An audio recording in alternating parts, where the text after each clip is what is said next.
What if I told you The Handmaid's Tale is not fiction? It's memory and it's warning, and parts of it are already here. When Margaret Atwood wrote her novel, she made one chilling rule for herself. She would include nothing in the book that had not already happened somewhere in the world.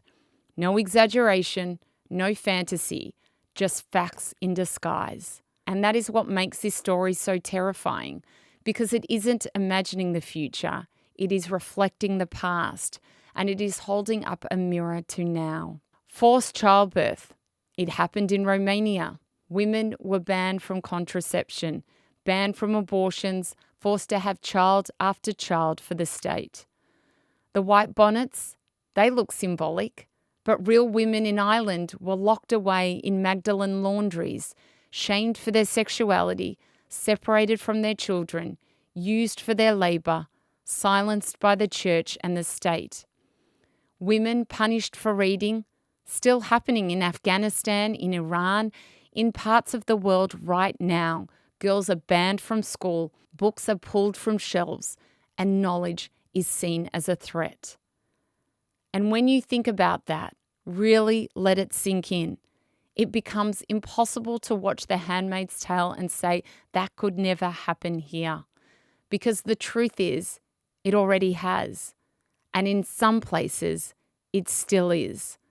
As a woman watching this, it does something to you. It wakes something up. Or maybe it reminds you of something you've been trying to forget. Like how you learned to stay small to stay safe. How you swallowed your anger to be liked. How you called it love when it was really control. And how you start to see it clearly, the difference between power and dominance, between protection and possession, between love and obedience. Because this show is not about politics. It's about permission and who we've been taught has the right to give it. And if you're watching this and thinking, well, that's not for me, I'm free, I have choice, I have a voice. Let me ask you, when was the last time you used it?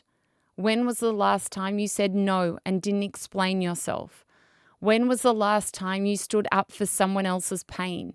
When was the last time you stopped being polite and started being powerful? Because freedom without expression is still a cage, and silence is not neutral. It is consent. The Handmaid's Tale shows us what happens when fear wins, when people say it's not my problem, it's too uncomfortable, it's too political. And that's exactly how it all begins. Not with war, but with whispers, with small laws, with language, with looking away. But here's the good news. Awareness is a weapon, and remembering is resistance.